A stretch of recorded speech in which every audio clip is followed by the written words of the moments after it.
I'm stuck in my tent, doom scrolling, I suppose, and I came across this news item. A 17-year-old TikTok star Sana Yusuf fatally shot after rejecting a 22-year-old man. This is in Pakistan. And I wanted to talk about this a little bit, because this is obviously a horrible thing that happened. How can we avoid this in the future? Like, what caused this? Well, the way we avoid everything that's evil is by believing in God, in truth, and loving people, right? Let's read about this a little bit. Sana had over 1 million followers across all her social media accounts, and specifically at the time of writing 1.1 million followers on TikTok. I only had like 15,000 at my peak, and then I quit TikTok. I put up a bunch of my travel videos there. The late teen would post sketches, lip sync videos, skincare advice, and beauty product promo content on her page. So she was basically doing teenage girl influencing, right? That's something that we really need to look into. On both Sana's Instagram and TikTok account, her last video, which was posted on June 2nd, showed her celebrating her birthday. It was a video montage of Sana's birthday festivities, which included her cutting a cake, hanging with friends, the place where she celebrated, and the food she ate. Okay. What is this about, guys? This is about a young woman doing what the world wants her to do, and that is to offer herself up on a platter. That's what the dance videos, lip syncing, beauty products, stuff like that is all about. It's about her offering herself up on a platter to whoever takes her. And there was this predatory 22-year-old man who saw this, and because of his great arrogance and hubris, tried to go and take her for himself, right? And she rejected him. He doesn't have what it takes. He couldn't afford her. And his pride became wrathful, and he killed her. His pride was wounded. He became wrathful, and he shot this 17-year-old girl who didn't really understand what she was doing. Because this is not something that they tell teenage girls to do in the world. Young women, older women also. Offer yourself up. That's exactly what was happening here. This is how it works.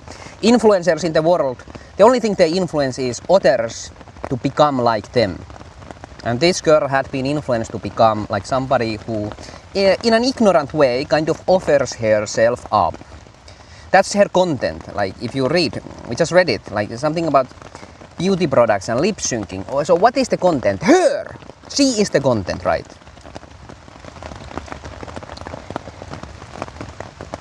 She is the product. I make travel videos. What do? When I talk about my experiences, my camping, things like that, so maybe there's a little bit of how-to tutorial in it. A lot of it is scenery. I show the places I go to, the buildings, sometimes churches, stuff like that. That's the thing that I put out in my travel videos, right?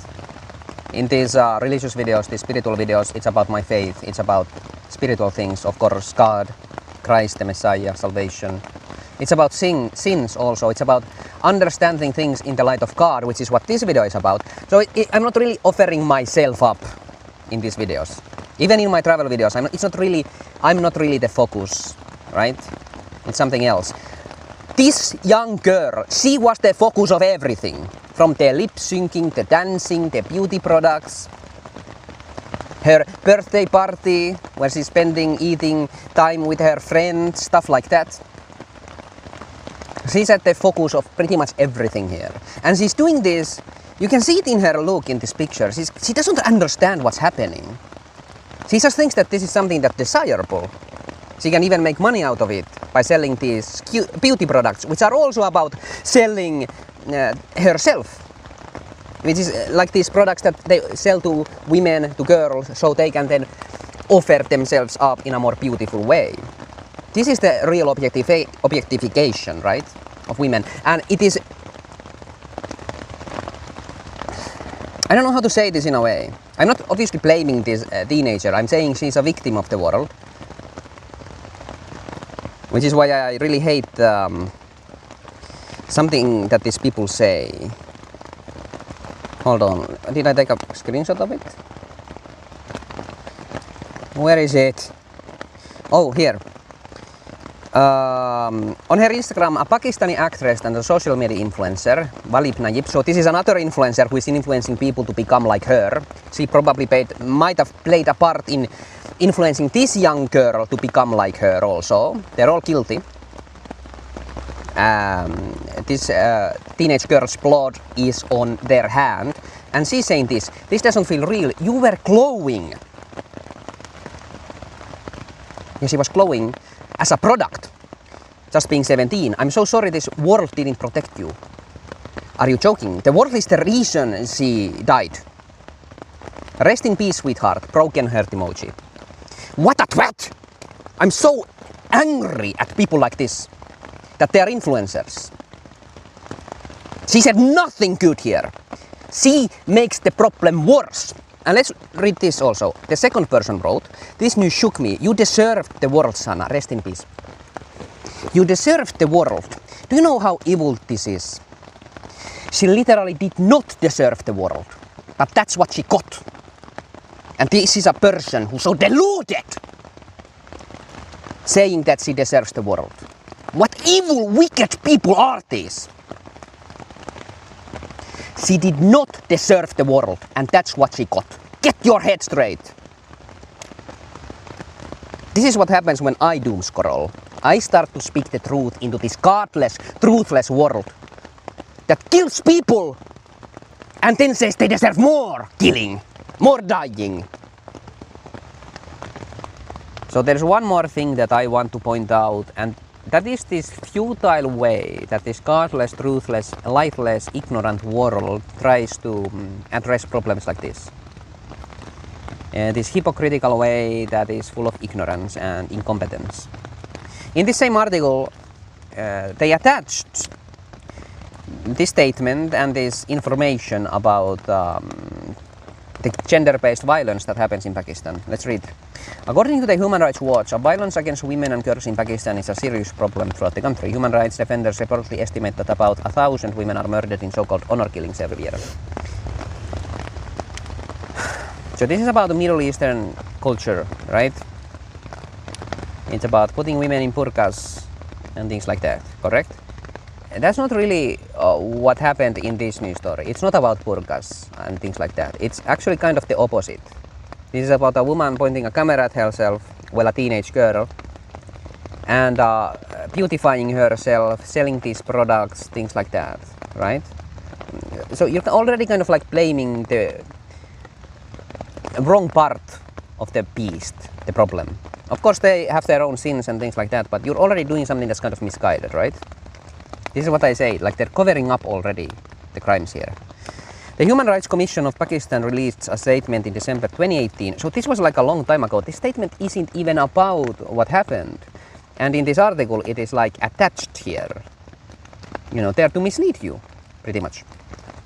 As part of their 16 days of activism against gender-based violence campaign, patriarchy and the practices it gives rise to in terms of seeing women's bodies and minds as property or as easy targets of violence, exploitation and abuse has no place in any society that wishes to call itself civilized. Sure. Patriarchy did not cause this. You know why? Because patriarchy is incompetent at making beautiful woman objects. If men were the only ones who are to blame for crimes like this, they wouldn't happen. They wouldn't happen because men can't make beautiful women. They have to rope women into it and have them objectify themselves. And then the men will say, oh, we want these. These are so beautiful. Those are so desirable. I want 4 of them. Right? So this is something that women take part in, and that is why it is so dishonest to point at the patriarchy. The one that says, put on this burqa woman, and blame them for these beauty products being pushed out, and teenage girls being influenced to offer themselves up on the internet in this way, where then a predator notices them and out of their hubris goes and tries to grab them, take them, and then violently kill them because they couldn't, right? It is so incompetent to blame patriarchy for it. Although, of course, they play a part, they are the ones who make money of the whole beauty product things, but women are complicit in it.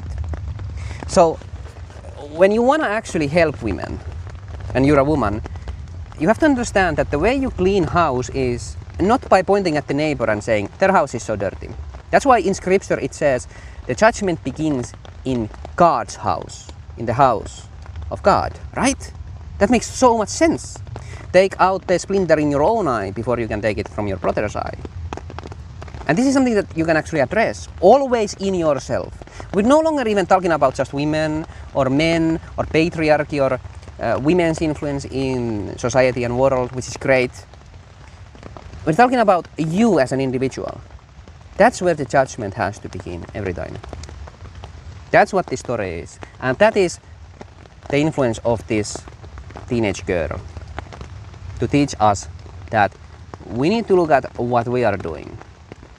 And we can say that this is her influence without blaming her. Don't be so deluded. She was like a 17-year-old, 16-year-old, just turned 17 girl. And what did she know? Ain't nobody blaming her. But she was one of the victims of not cleaning house that belongs to you, right?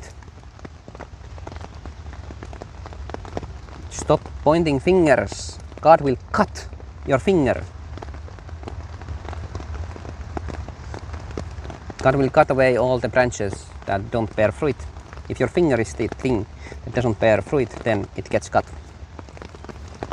And then what? Okay, I don't know if that symbolism really works out, but anyways, you get my point. Men are incompetent at objectifying women. If it was only up to men, then nobody would want women. It's the women themselves that are good at it. So if you want to decrease the number of victims, that's how you think. That's what you understand. Let men judge men. There will come righteous men with Christ in the second coming who will absolutely judge these men. That's why I say there's no such thing as women's rights. There's no such thing as humans' rights. Only animals have rights. And the righteous men of God do not give rights to animals, the beasts, to oppress women. That's why women don't need rights. Human rights were invented by Satan, so he could convince you that there's something that can be taken away from you. God never gave us any rights. He gave us responsibility over the earth. Anyways, I hope somebody gets something out of this video. I spoke a lot of truth in it. You need to listen. Everybody needs to listen.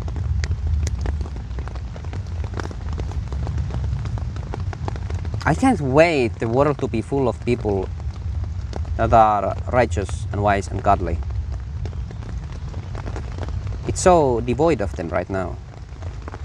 Stay alert so you are not deceived.